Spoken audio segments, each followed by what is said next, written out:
Talking Joe podcast, minds in motion. Talk about relationships, help your emotions. Behavior management when your kids start to losing it. Talk about life and all the confusion. Minds in motion. Minds in motion. Talk about relationships. I'm talking Joe podcast, minds in motion. Talk about relationships, help your emotions. Behavior management when your kids start to losing it. Talk about life and all the confusion. Minds in motion. Minds in motion. Talk about relationships. Emotion. Minds in motion. Talk about relationships.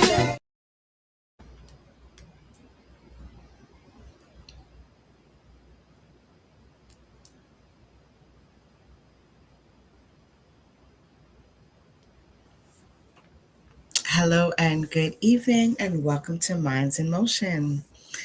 I'm thinking we have some technical difficulties. I'm not sure if people can hear me. I want to say welcome to the viewers on Facebook, TDN TV, Facebook, TDN Radio and Caribbean, and YouTube, YouTube, TDN. I also want to say welcome to the people listening to me and watching me on Twitch, and to the viewers on Instagram. This evening, I have a topic that is something that is very familiar to many people. It's a topic that affects many families across the diaspora, and I just wanted to just shed some light on the topic. If you can hear me, just let me know, because the audio is kind of giving problems tonight. If you can hear me, just give me a thumbs up in the chat. Give me a thumbs up from wherever you're watching, or to say I can hear you. So let's gonna continue with the topic tonight. The topic is Alzheimer's, and Alzheimer's, how it affects the Afro and Caribbean diasporic people. I wanted to just talk a little bit about that, and just some research that was released most recently, and just to have a dialogue back and forth about it and how it affects families. So this topic is one that can be it can be devastating to families that experience dementia, or family members that are experiencing dementia and memory loss and Alzheimer's. And I thought to talk about it because it's something that is affecting my life at the moment, and memory loss. And I think that that's something that happens as people age. There's memory loss, there's confusion sometimes, and sometimes we don't know what to do. We don't know who to turn to ask for support. I see some viewers on. I'm just going to ask you if you can hear me. Just give me a thumbs up to let me know that you can hear the audio while we're on. Okay. So continuing with the topic of Alzheimer's. So most recently, within the last few years, it's been something that has been affecting my life, because I have a family member that is going through early memory loss, and it can be challenging because they don't necessarily remember when they've told you something, or sometimes they're going through the memory loss and they're not necessarily wanting to share with you readily that they've forgotten something, or they don't know how to do something, or don't remember in general. Okay. Um,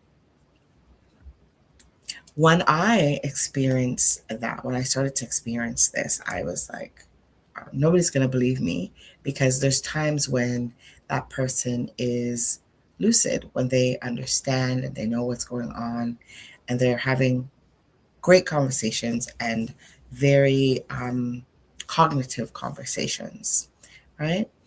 Um, Thank you for that. The number across the screen is for you to send in your text messages. If you want to text in a comment, the number is 1-647-495-3224 for those viewers who would like to send in a comment. Um, and yes, please do like and subscribe to all of the platforms that you're watching on tonight. Again, you're watching us on TDN TV, and you're watching on Facebook. You're watching TDN Caribbean, TDN Radio Caribbean as well, and you're listening on TDN. We're also on YouTube, TDN, Twitch, and on Instagram. There are 2 radio stations that we're also live on, and those are GTM Radio and SBE Radio. Okay. So tonight I kind of just wanted to have a candid conversation. I am not an expert. I'm not a medical professional with this topic, but I just want to talk about my own experience and give some tips and supports about how to manage when you have someone that is going through early signs of dementia or memory loss. Okay. And how it affects our community, right? Our community is a very unique community. And when I say our community, I'm referring to the African and Caribbean diasporic communities. And we oftentimes experience things differently from our white counterparts because of sometimes the way that we are introduced to things that we're dealing with through the medical system, right? So sometimes our diagnosis, they come to us slower because when we go to the doctor, sometimes we're not taken seriously, right? We're not taken seriously, or sometimes we ourselves, we neglect things, right? We neglect going to the doctor. We are afraid to go to the doctor because of mistrust, or maybe just lack of knowledge. We don't go to the doctor for certain reasons, right? And through that, we have become a very susceptible to a lot of diagnoses that are affecting our community, all right? And Alzheimer's and dementia is something that we need to take seriously. We need to take seriously, and we need to take action. We need to know the steps to go about dealing with these topics, or this topic, I should say, right? So as I said, I'm not an expert on this topic, so I've decided I'm going to kind of research what the topic is and to give you some insight on it. And most recently, let me just look up. Most recently, in March, this March, yesterday, a matter of fact, yesterday, there was a conference, an Alzheimer's conference that took place, or it's taking place from yesterday onwards, so from the 17th of March onwards until the weekend.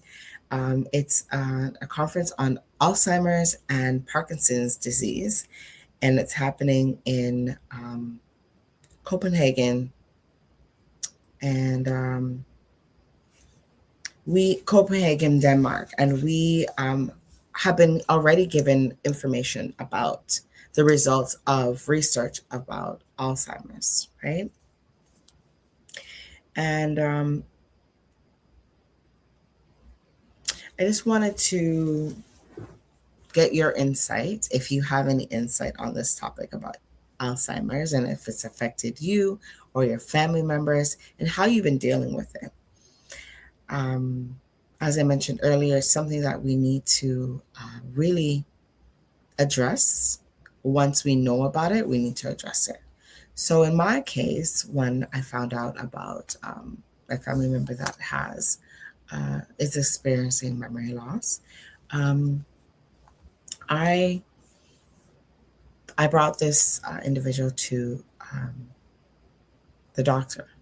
So the first stage, the first thing to do would be to bring this person to a medical professional, because there are signs that tell you that this person is experiencing memory loss or dementia, right? They might be losing things, they might be forgetting how to operate something as simple as a cell phone that they've had for years, or maybe even how to use the TV to change the channel. That's something that they constantly have to ask you about. Oh, how do you do this again? I can't remember how to use the TV remote, right? That's something that we may take for granted. People that don't have memory loss or dementia, we would take it as, you know what, that person, maybe they are having a medical issue. So if they have diabetes or if they have high blood pressure, sometimes memory loss can come in different ways, right? Memory loss can come from, even if someone has something that I've learned along the way, is that if someone has um, what is it called? A, a urine infection. A urine infection. If they have a urine infection, that can cause them to have some confusion and memory loss, right?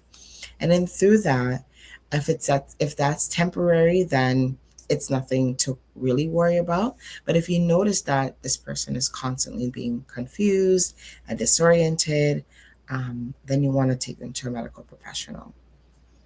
If they're an older individual, if they're an older individual, so a senior, then you want to take them to see a geriatric doctor.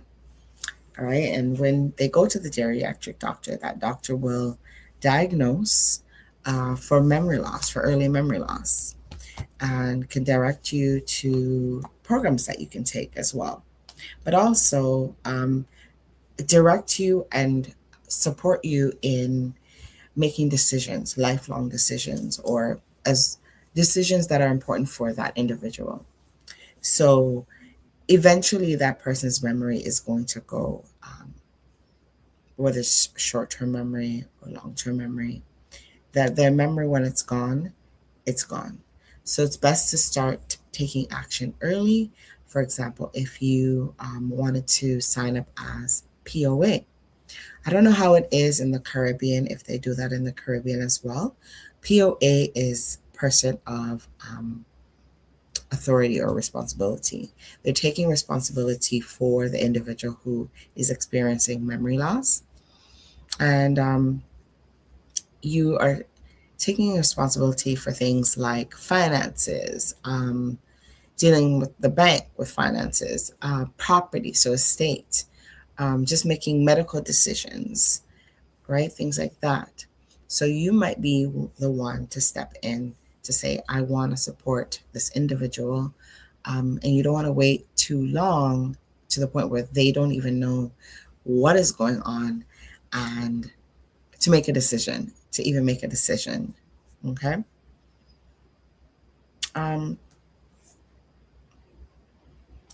So in doing that, in Ontario, Canada, I don't know for the Caribbean, as I said, in doing that in Canada, you can simply go online and get the application and you fill it out.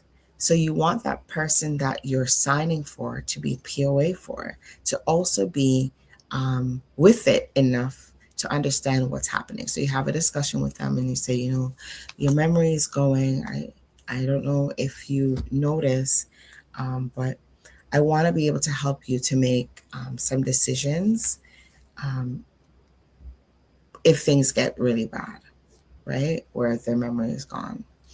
And POA is while the person is living. You can make decisions for them or with them. Um, you can even make decisions for them, especially when dementia kicks in or Alzheimer's kicks in and they don't remember things like banking and estate information. Okay.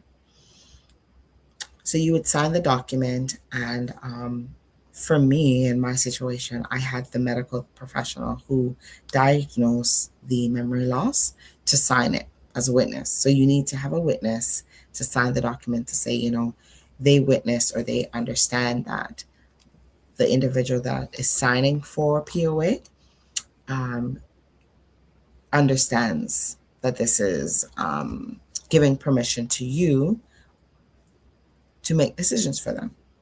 Okay. So once, just to talk about a death and how the POA works in a minute. For a minute, I'm just going to stay on this for a minute. How POA works with where death kicks in. If death happens and the individual passes away, POA is no longer a thing. It's no longer applicable for you and the individual.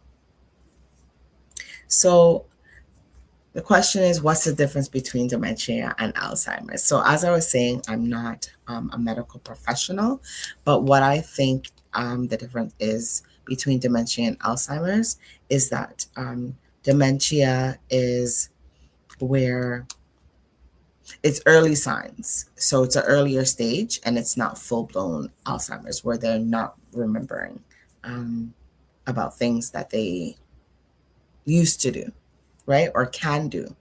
Okay. I could look up a quick definition because this show is all about learning together. So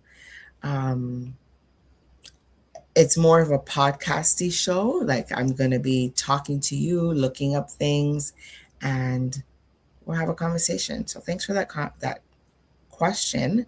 I'm going to actually look up what dementia is versus Alzheimer's. So dementia, hold on 1 minute. So dementia, according to I'm in the wrong thing. According to my information, dementia means this. So it is a mental decline. So decline in the ability such as memory, reasoning, and language, severe enough to interfere with daily life and causes physical brain damage. So, for example, if a person is living on their own and they have to take medication, right? They're supposed to take medication daily. So they're supposed to take their, let's say, diabetes medication at 9 o'clock in the morning. And they're supposed to take it at noon and again at bedtime. So 3 times a day. And they forget to take this medication. Like literally, it's going to affect their life. They forget to take the medication. And then, but you remind them about it and they say, oh yes, I forgot. Let me take it now. So it's just a decline in memory and reasoning and language, severe enough to affect your daily life. Okay. And Alzheimer's, or as people say, old-timers, really and truly doesn't really have to be with old because younger people could also have Alzheimer's disease.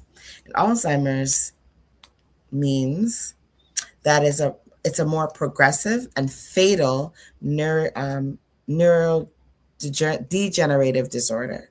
So it degenerates the brain, causing the brain cells to shrink and to die, to literally die, leading to the most common form of dementia. Okay, so the brain cells actually die and they no longer remember things that they used to do. So that's what that is. Okay. It causes gradual decline in memory, thinking, behavior, and social skills.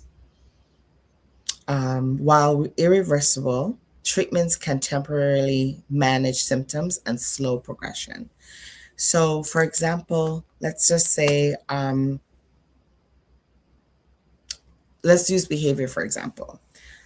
Someone that has Alzheimer's sometimes can become very aggressive when you are trying to explain to them that they forgot to turn off the stove. Let's just use that for an example. They were supposed to turn off the stove and they forgot to turn off the stove while they were cooking. And you're telling them, hey, mom, dad, cousin, whoever it is, you forgot to take off the stove today and you could have burned down the house. And then they begin to say, no, I did. What are you telling me? I turned it off. And you know for a fact that they didn't turn it off because the fire alarm's going off, or maybe a fire truck had to come because of the fire alarm that went off, but they're still saying no. And they're getting aggressive and they're almost argumentative with you and want to be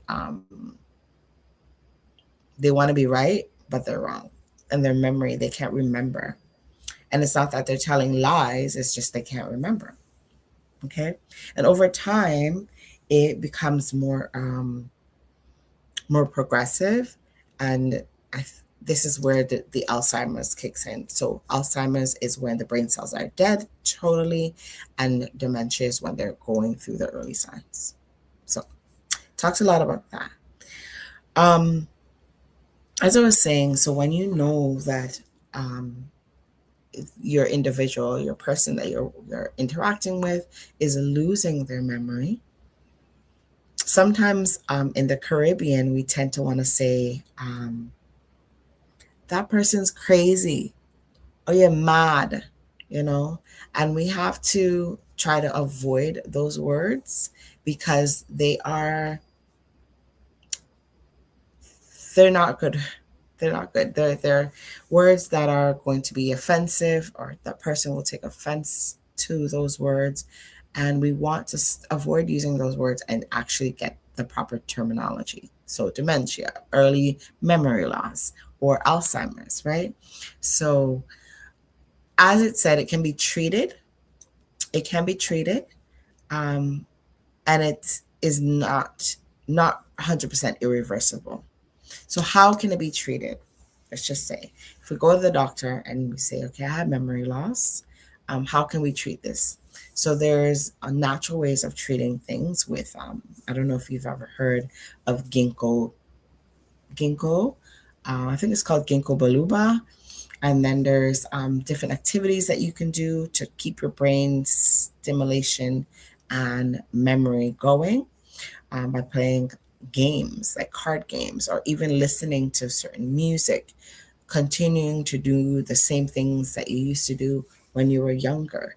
And I'm referring more to, in this case, of older people. So if you were an active person and you retired, the best thing for you would be to join a club, take on an activity, take up something that you used to do. So for your job, if for example, you were someone that was filing papers in an office, you might want to take up a job, or a volunteer opportunity where you're helping people in an office, right?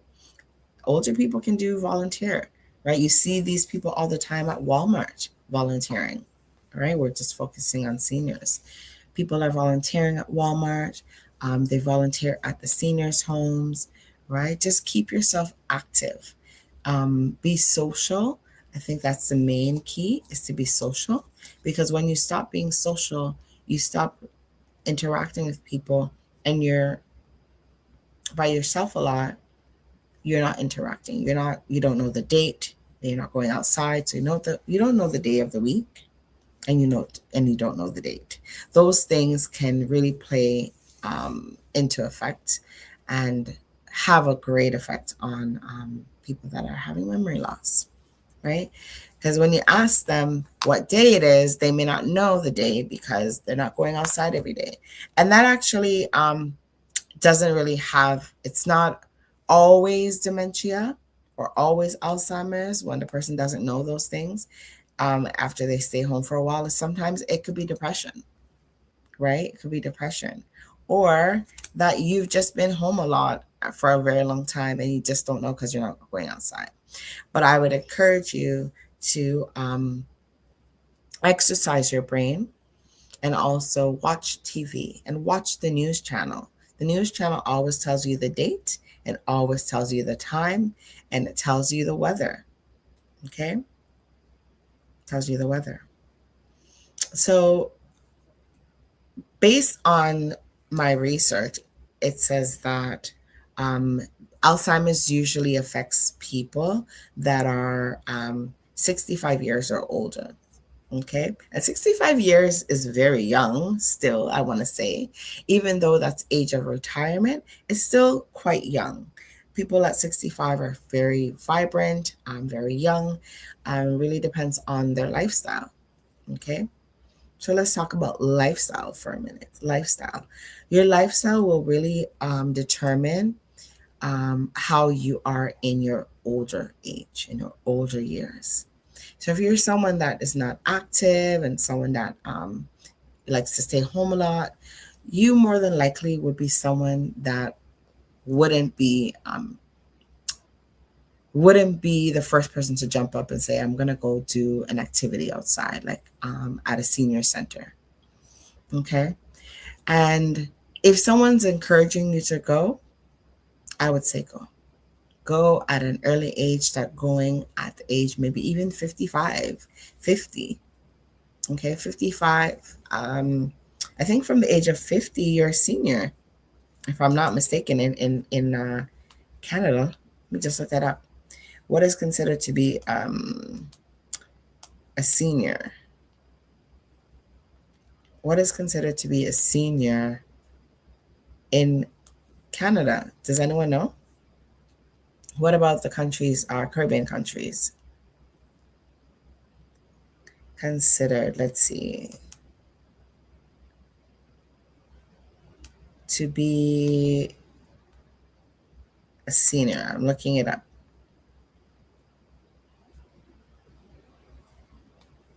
All right, let's see. 65. Okay, so early definitions of senior could be 50 or 55, as I said.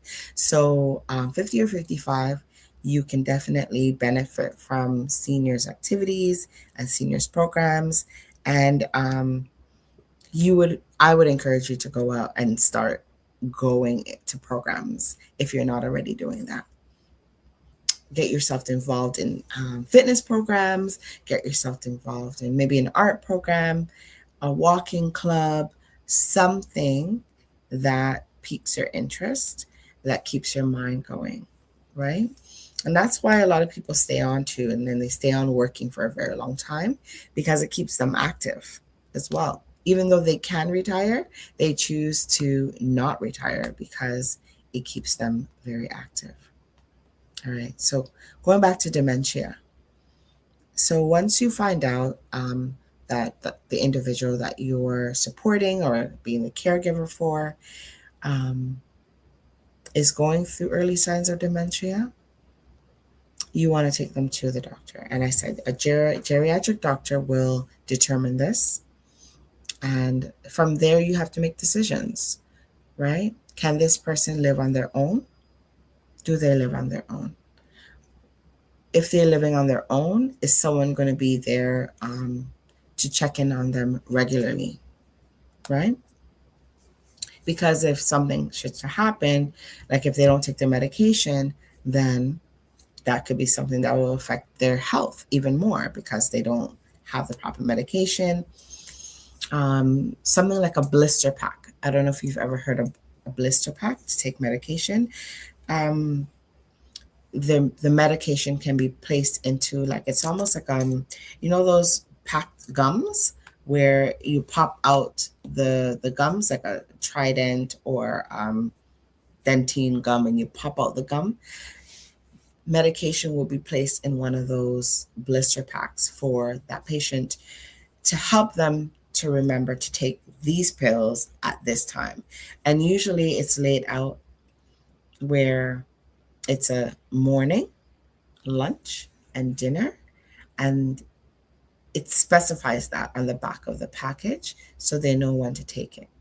Now, if they're in a stage where their memory is going even more, sometimes they might need something called a dementia clock or an alarm clock. So I've purchased this a dementia clock, and the dementia clock will tell the person that it's medication time or it's 7 o'clock, time to take your meds. It will speak. Okay, so that will help you as a caregiver or supporter to support that individual when you're not around, right? But what happens when they forget why this alarm's even going on? Okay, so in my case, now the individual has forgotten why they even have the um, they've forgotten why they even have this dementia clock and why it's saying it's 7 o'clock, time to take your meds. They're just going through the day, not remembering. And now they're thinking that clock is just saying it's 7 o'clock to let you know it's 7 o'clock. It's an alarm clock. That's what they think it is at this point. Okay. And it gets really sometimes sad and frustrating for you to figure out how to support that individual. And what I would encourage you to do is to also seek help and support for yourself. And don't try to do it alone, right? Make sure you have the proper resources for yourself to care for that individual. Because as a caregiver, it takes a toll on you. It takes a toll on your body and your memory and your health as well. Okay, so when you're caring for individuals, you need to also make sure that you're being taken care of as well. Okay, so make sure you do your regular checkups at the doctor. Make sure you're also checking in to get the proper supports. If you need to see a therapist yourself, or get a medical professional to diagnose the proper diagnosis for the individual.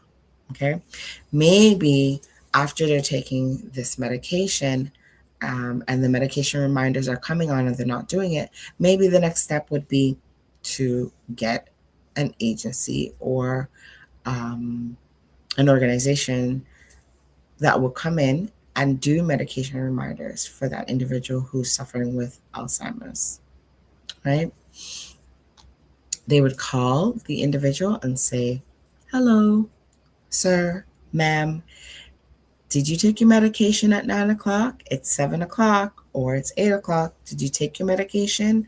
So it's just someone checking in to make sure that the individual has done what they need to do and take the medication as well, right? I had a whole thing here. That talked about how Alzheimer's affects Black and Caribbean diaspora, African and Caribbean people. Okay. I'm just going to quickly go through my phone to look for it. But if you have any questions and you want to chime in on the conversation, don't be afraid to do that. We are live on several platforms tonight. We're on Facebook TDN. We're on YouTube TDN. We're also on Twitch. And we're on Instagram. So don't be afraid. Send in your questions and I will answer them as I can.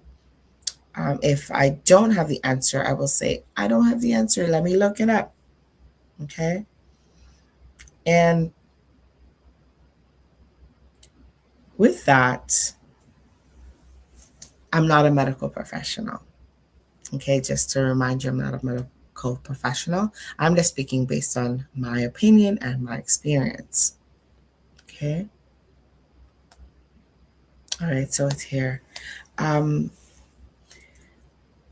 as I was saying about Alzheimer's, that we as Black people, we are a higher risk of developing Alzheimer's because of the fact that we don't often take things as serious as we should. We don't go to the doctor regularly. So we need to get those checkups. Don't be afraid to go to the doctor. Don't be afraid to get your checkups. You should be actually getting a physical done once a year with your medical practitioner. Getting a physical every year means getting blood works. Some things could come out through the blood and tell your medical professional to tell you that something's wrong, right? Some things can come out through your blood works. I'll tell you some things that I discovered about myself through blood works, just so you know. Something as rheumatoid arthritis can be discovered through the blood. Yep, I didn't know. I have RA, rheumatoid arthritis, and I'm not old. I'm not old, right? So that can be something that you may have and you don't even know, right?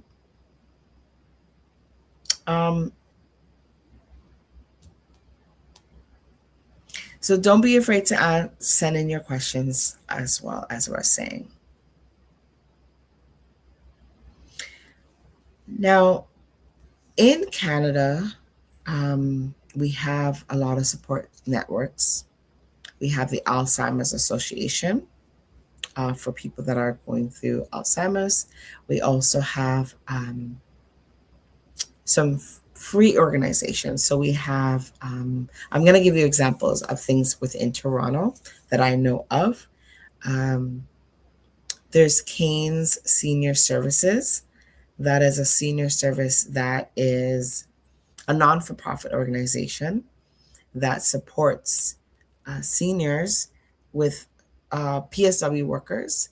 They may have someone that comes in to clean for an Alzheimer's patient or dementia patient. With this, that's something else to look out for as well. So this is an early sign of memory loss as well. That person is forgetting to clean or forgetting to take things out, trash, right? I don't know if you've ever seen those hoarder shows where people are piling up things in their house.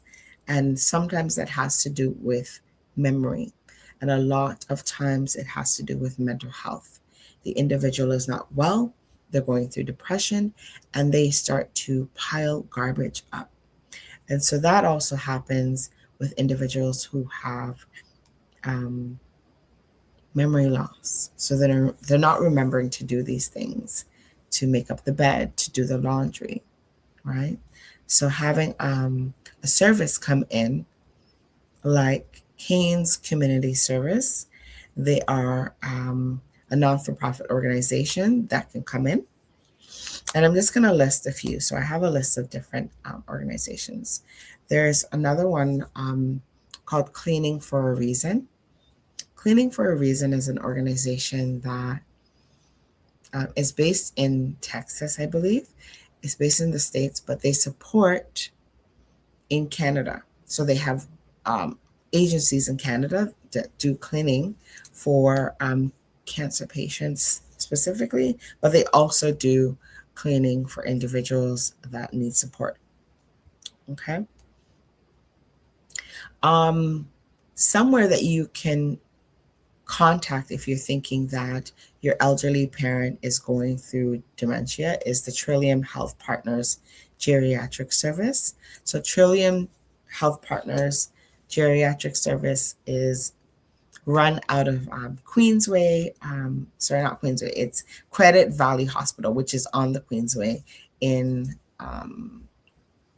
Mississauga. And also Mississauga Valley Hospital is another place that has a geriatrics service. Okay, those are just ones that I know of, but I'm pretty sure there's a lot more.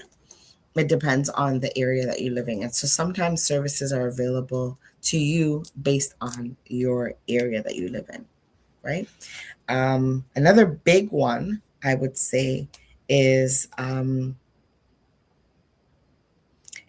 called Ontario Health at Home. So it's home care that comes into your home, the individual's home, to do support. And you just call them. You can self-refer, but I think the best thing would be to call them, to ask questions to them about services that you need in your home, and just be very candid about it. And I would say be very explicit about what's happening with the individual so you can get the proper support. Don't just call in a willy-nilly or nonchalant kind of way. Be very, very determined and intentional when you're calling. Maybe even write a list of things so you don't forget what you want to speak to Ontario Home Care about. Okay. So tonight, if you're just chiming in, you're just tuning in, we're talking about dementia and Alzheimer's. Early signs of Alzheimer's is considered to be dementia. So dementia is not full-blown Alzheimer's. It is the early signs of progression towards Alzheimer's, right? And these are things, so I'm giving supports, so resources that can be accessed in the Toronto area. Okay. But in the Caribbean, if you're listening in the Caribbean, there are services as well through Alzheimer's associations. You can check those out in the areas that you're at. Just Google. I would say just Google Alzheimer's services or support services, and you will definitely find something in your community or area. And if you're not sure, I would say speak to the medical practitioner and your doctor or your nurse practitioner, whoever your health practitioner is, and ask them what supports are out there. That's why they work with you and your family. Okay, they're working for you. Don't be afraid to ask these questions. Okay. There's another organization called Lifeline Canada. Lifeline Canada is a personal home alarm system. So as I was telling you, there are organizations that will call and remind clients or patients that they need to take their medication when they're forgetting to take their medication, despite the fact that it's in a blister pack, right? Not despite the fact that it's already organized and set for them to take their medication. So that's Lifeline Canada, Alzheimer's Society of Toronto, and Toronto Dementia Network. That's another one that you can check out. So Toronto Dementia Network help to identify dementia. It's a friendly service for people living with cognitive impairments. Okay. And what's the other one here?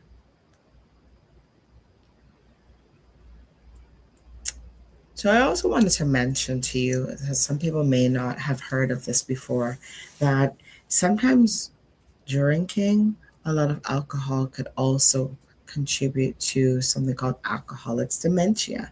So alcoholics dementia is caused by the brain cells dying as well because of the alcohol, right? So I'm just going to look it up to give you a definition about alcoholics dementia. Alcoholics dementia.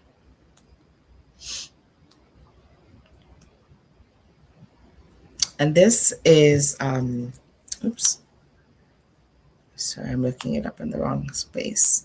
Alcoholics dementia is something that can be temporary or can be long-term.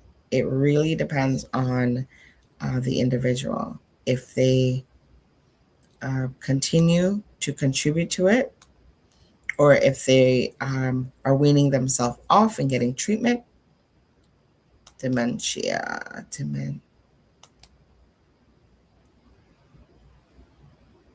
I'm just looking it up. Okay.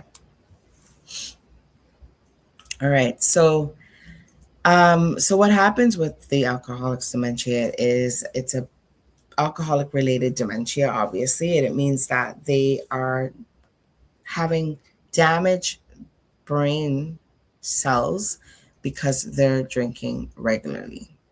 So people may not think that. So and that can happen to anyone, not just someone who is older, but if someone that is abusing alcohol, it can definitely play and wear down on your brain. Okay, it actually affects how you deal with things on a daily basis, right? People will have struggles with that, with daily life. Okay, what does it look like? People can experience more severe memory loss. They struggle with daily tasks, and they have difficulty communicating, right? Difficulty with communication. And they may begin to hear and see and believe things that are not real. So they may start to hallucinate. They may start to think that somebody was in their space or taken their money or has done them wrong. So almost like paranoia. It's almost like a paranoia can kick in, right? So that's with the alcoholic's dementia. But that also happens. With people with Alzheimer's. So they might think that someone has taken something from them that doesn't belong to them, or they might have taken something that belongs to someone else and think it's theirs. Okay, and so that it's kind of a slippery slope that they're heading down, where it's kind of tricky because if you're a caregiver and you're working with an individual or dealing with an individual that has dementia or Alzheimer's, they might think that you're stealing from them or have taken something from them. And you're like, no, I didn't take anything from you. And they're determined and believing in their mind that you have done them wrong. So it's important that you either record conversations or have someone else with you when you're doing caregiving. Okay. So I myself have recorded individuals when speaking with the person that I'm dealing with. I have recorded conversations because, as I mentioned earlier in this conversation, in this podcast, that sometimes people may not believe you because the individual at the time is having conversation and sounds very coherent and very with it. But then there's times when they don't really present that way. And you want to capture that moment through recording it, whether it's an audio recording or a video recording. You want to have some type of evidence that people will believe you. So people will believe you, right? Because as I said, there's times when they're lucid enough to have great conversation and be very charming, and you'll see their personalities come out. But then there's times when you're like, what is this person saying?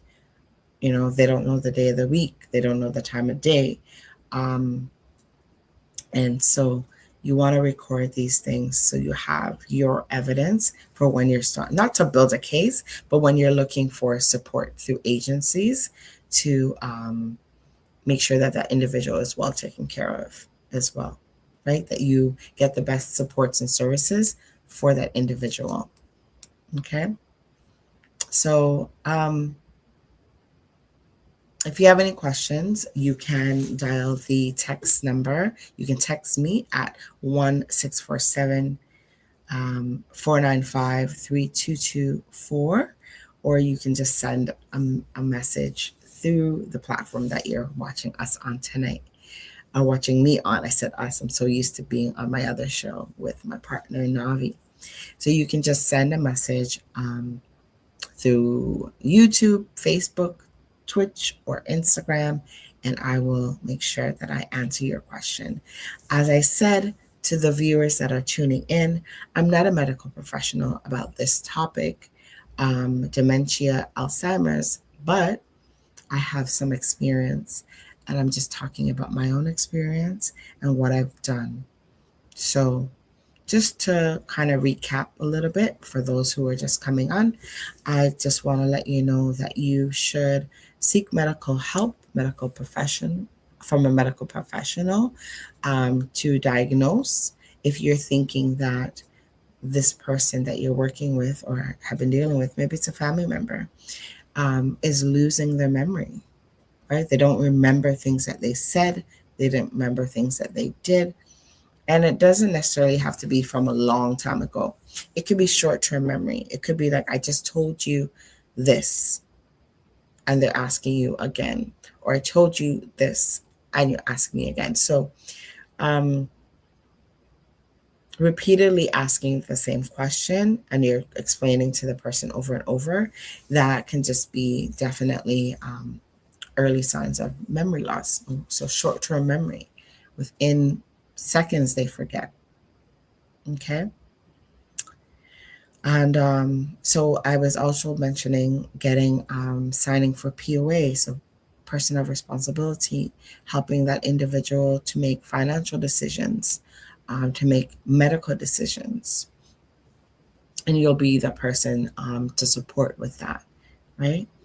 If you have siblings that are involved and they want to be involved, I would say include them, and also ask them if it's okay that you be the POA, or if they'd like to be POA, right? So don't try to take on all by yourself, as I said.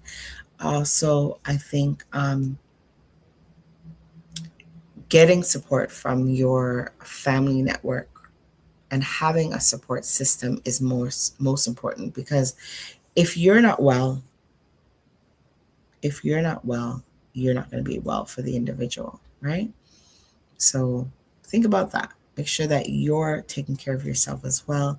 You're getting the support that you need, whether it's from your spouse, whether it's from your immediate family, or even people at work, or a medical professional, right? Maybe a social worker, a therapist that you want to talk to about things that you're experiencing.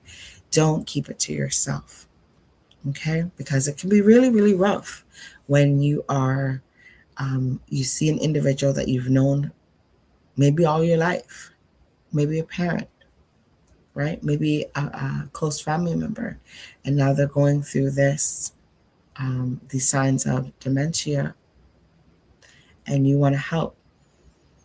Don't brush it under the rug. Don't be ashamed or shy to tell people this is happening. The more you talk, the more you find out maybe people can help you, right?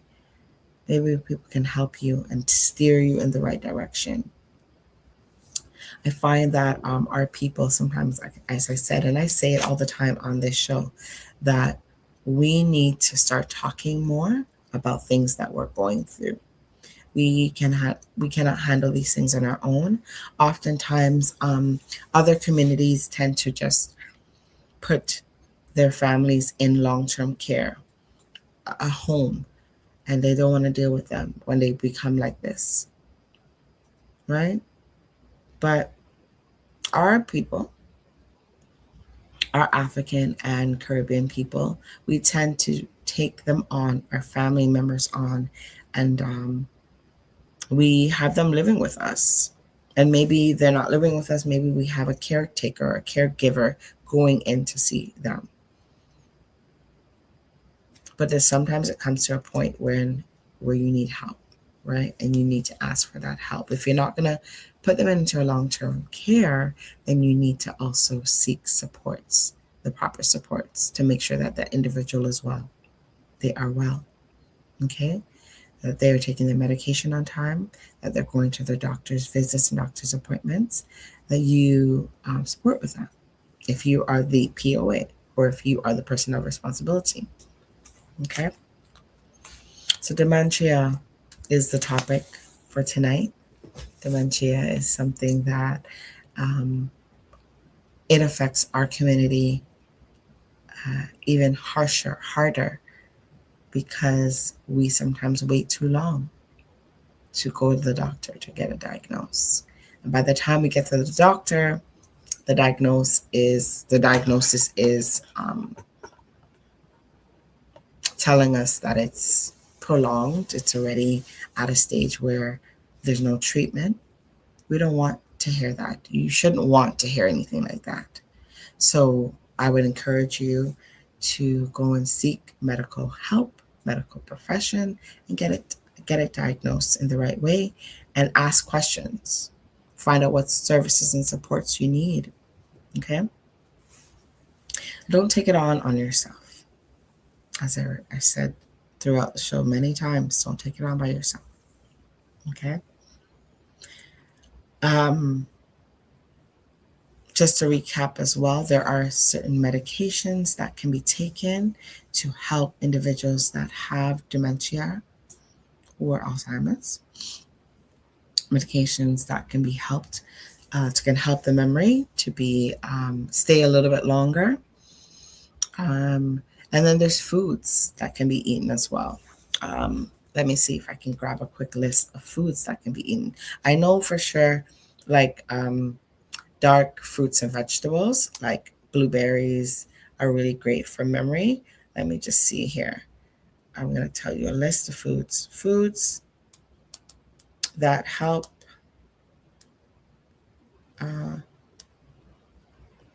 memory. Prevent memory. So foods that help prevent memory are leafy greens and vegetables. That's what I was saying.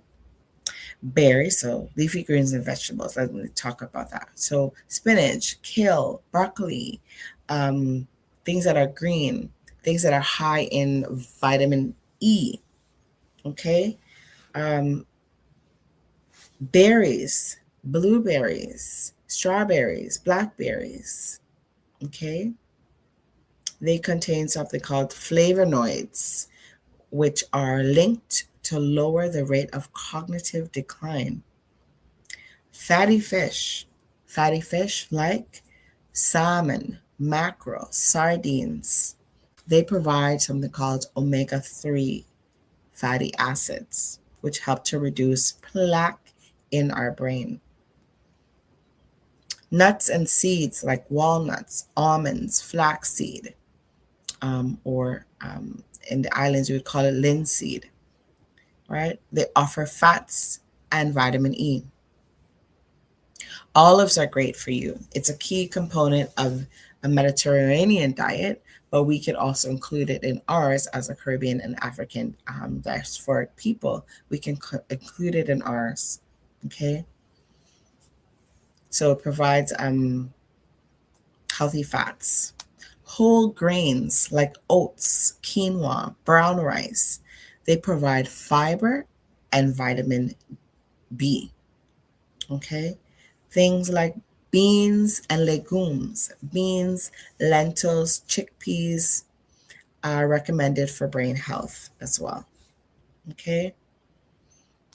I just want to tell you things to also limit. And not because you're not old, it doesn't mean that you shouldn't start eating like this. You need to start now before you get older. Don't wait till you get older to start having a better diet to maintain your brain and memory, okay? Memory health or brain health. Foods to limit are processed foods, sugary treats and pastries, red meat, food that have a high fat diet, high fat diet, and key tips: eat the rainbow.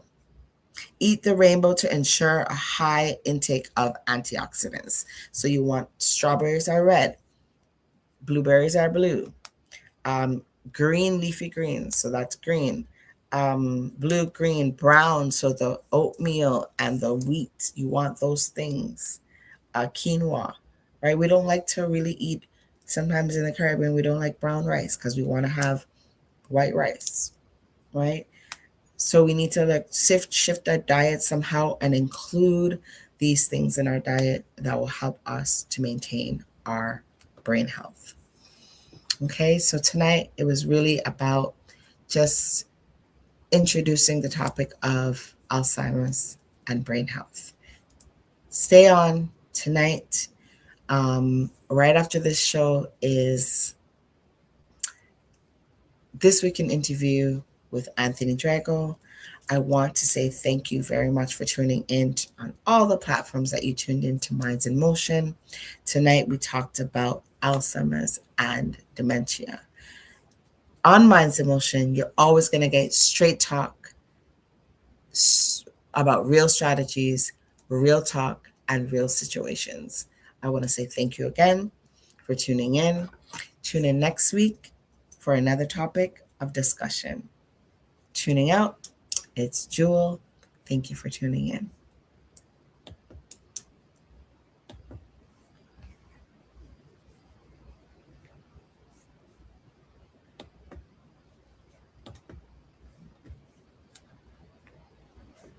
I'm talking Joe Podcast, Minds in Motion. Talk about relationships, help your emotions, behavior management when your kids start to losing it. Talk about life and all the confusion.